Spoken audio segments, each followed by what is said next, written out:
Na Rebecca Ekufuado ekofa Ghana jet edi obatine mu no Kwasiabaa wehu.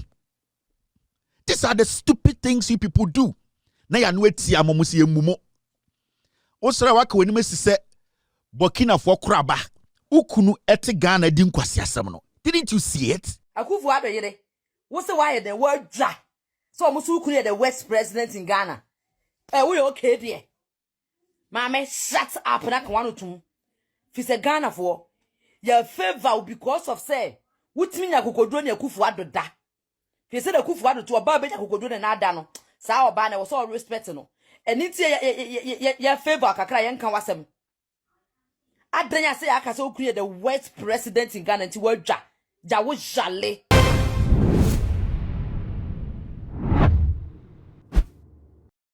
Abusiamu Kwaba edibat so much G is resource and many dedica on me ADHA. Subscribe my channel when me adomani so.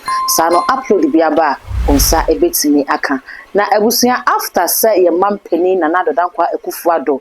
Eden the last SONA eba ewiye no sabeka SONA na metrema a state of the nation address chato a your man penny edeba na odeba wiye no and na say wo kasa wiye na osi from a walk no the yere na hokafo e maame Rebecca beautiful Rebecca Seliana your man penny e friend no kamya ye say ni ye bi koso e parliament house a anya maame ne de no nti abra wo si say wo kono speaker yes, our friend na koja no na didi nkomo kakra se na we de o last time I would kwente na kaye won komo etwato e ho na maame no ebufu ya wo ka asem bi editor speaker na after so ka asem no na Ghana for dodo na atwere wo musen edi akere maame ebi aka ma no ebi nso aka etia no e ho reactions no na me de bro na answer na no me kai wo se Dr. Bednego contact any go screen no ase no fa na ene ntwetwe nkomo sunsum mu ha obi a wonam bia no Doctor ebetimi aboa say adwuma na wope usika sem na ayebasa eba na wope bibi na wo hwehwa kwanso mpo na wowom na wo niema ayebasa fre doctor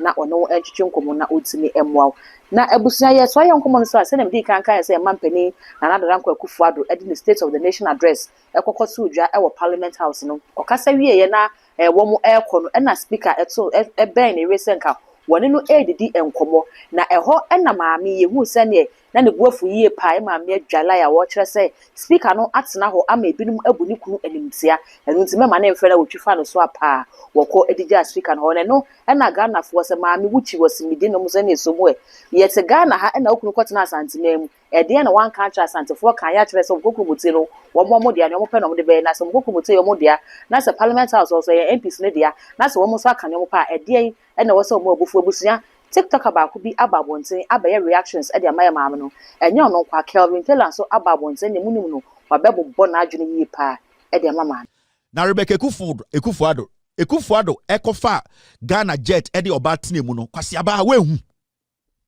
These are the stupid things you people do. Na ya no etia momusi emumo. Osra waka wani mesise Burkina for kraba. Ukunu eti Ghana di nkwasiasem no. Didn't you see it? Look at the body language of Akufuado when he read the last state of the nation. He could not apologize. He could not. She's pissed because people are telling Akufuado the truth in parliament. Mami penyini bibi awodri. Na ojimi no ho parliament premises adenya yakase ti achiche de. Obu ofu se obi ka kire Akufuado say you are a bad leader. Inti wamuna. Inti enya den yenyina yenjai de eye. No, that stupid thing has to end. The entitlement idea na the double trimuno. Sa Jimmy na the MPP about opposition. Inti ebe sinne from Baumia to Akufuado to the micro minority leader Afenyo Markin, the rapist na or defending pedophiles. No, they have not been able for once to apologize to you Ghanaians. Why do you think they haven't apologized? Because they don't respect you people. Enre chimete se Afenyo Markin akogina ni kurom efutu. Ka kire omo se ehoye ni kuro na mema aban ni MC na yenya efutu 40 ho bobu nsem mumu bi mu agimi. Afenyo Markin on the MPP for about power 8 years. Dia na muye okurum ho. Aban aba. O se aban yi nipa be MC di mu so eboa mu di mpuntuo ba no. Mo de mo kwase ato ho bomu nsem. Na Afenyo Markin ono akonyo parliament. Mumu bi mu agimi enti na politicians use mo. Na impeni 40 to wasa mu pempuntuo na afa nyoma ki na ogina mu anim no time Akufo-Addo betena so 8 years no impunti papa be na ode ba efutu na akwa ne hu fiwe ya ne hu nankanyanka we e de ne jimi abegina wo se ono oma order se ma me yenyi MC na adan efutu ono e wo Somalia omo Ghana for muti efutu omote sa constituency wa omoto abama NDC omo be yi MC and that MC will serve the people of Efutu. We don't fucking care where you belong at this point. We only want to serve Ghanaians. Into MC, you know, interest is best serve Ghana for Uti Efutu now on theater for Kwasiabaa. Ujimi so ebe chew. Because I was say obi best serve mo na ode mo taxes na mutiano ebe bo kuro no ho bra. That is how it's supposed to be. Dirty, stupid politics, you know. And that is how we are going to move from tomorrow. Me say my platform defends good governance. The only thing I cannot defend is bad governance. I can't. And I will never defend bad governance. If the NDC government is a good government, I'll defend it. I cannot defend bad government. My job here is to defend good governance. And defending good governance is defending Ghana. That's my job. Akufo-Addo yere. What's the why the word ja? So musu kuni the West president in Ghana. We okay there. Mama, shut up na kwanu tum. Fi se Ghana for your favor because of say wutimi nya kokodro na Akufo-Addo da. Fi se the Akufo-Addo to oba be nya kokodro na ada no. Sa oba na we so respect no. Eni ya favor kakra yen kan wasem. Adanya say aka se okuni the West president in Ghana nti wadwa. Ja wo jale. Wo kuro ba de no be ma Ghana for. As a first lady ma make ma ba panyi te se wo. Na yenim se ba o ba na nka wa ho ofe wa dwene so te saa. Na yenim se onim nyansa saa. Se nka wo ba se nka be ma kwani ni abadaya ka oba de wa wo mba wo abadaye. Wo te Ghana first lady na wo te honom. Na Ghana ma ye ku mo te se mmoa. Na obeti ye koku oba bi ato hanom, ye koku oba bi ato hanom. Wutimi ka ho asem. Wutimi sole be address kura ka ho asem se mo ba hwese saa ne man to betwa. Useless woman. Na wo se wo adwa. Say I catch your kuni so ye the West, the West and the West and the West president. Won't ya say akoko shipo. As a first lady oba wa badaye. Wunnu amon ba akoko wa no mo de da form. Mo pay you so no oba akoko ye so hospital akoko wo. E wo ya Santa Region hospital akoko wo no. Ye say ye friend saying. Machine do operation asay. Yen fo yen som na get na force wa wo get na wu.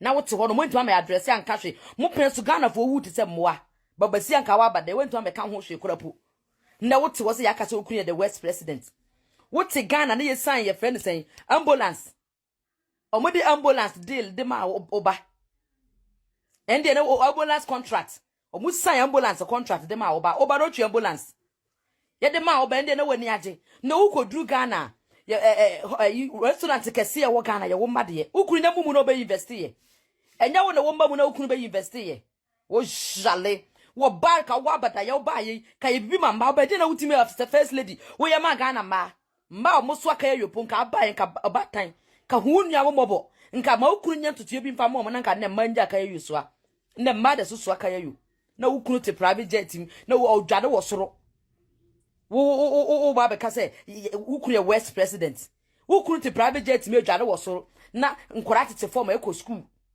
na nkora etwa de nsuo na ya form esi omo consider omo twa de nsuo na omo titi gu nsuo na omo wu wo be ka say ukunu the West president also won TB da wa bodam ma me shut up na kwanu tum kura hodom kwanu tum na mo nkoboko na Ghana yo ma bi anka wo ukunu na kwa senka mukoi ka mokokọ dam na wo mba ni na mokọ dam.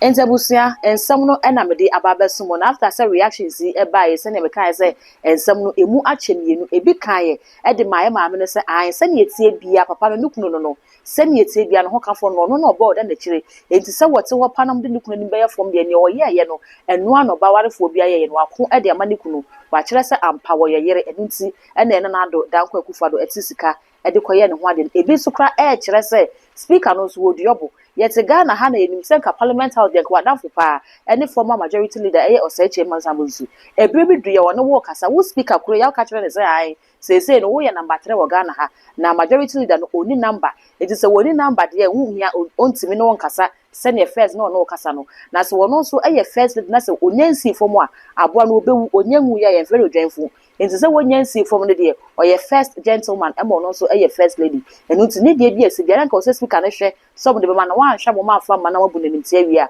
o be frɛ de na wa ne ka enu nti ne maame ne ye no ne kwan so ano no we ni nkyerɛ mu mienu a e ba ye after say maame e video no bottom one say so ada gold me de ababe so me kai wo na wa subscribe de my page we e too much gh me so se kai na fa bell no ka ho sa no upload bia ba on sa e betimi aka all the social media handles so ko wa e too much gh e kai say obe like na the bell no aka ho and obe like na wa hwe ama fofo nso enye bi ahwe makra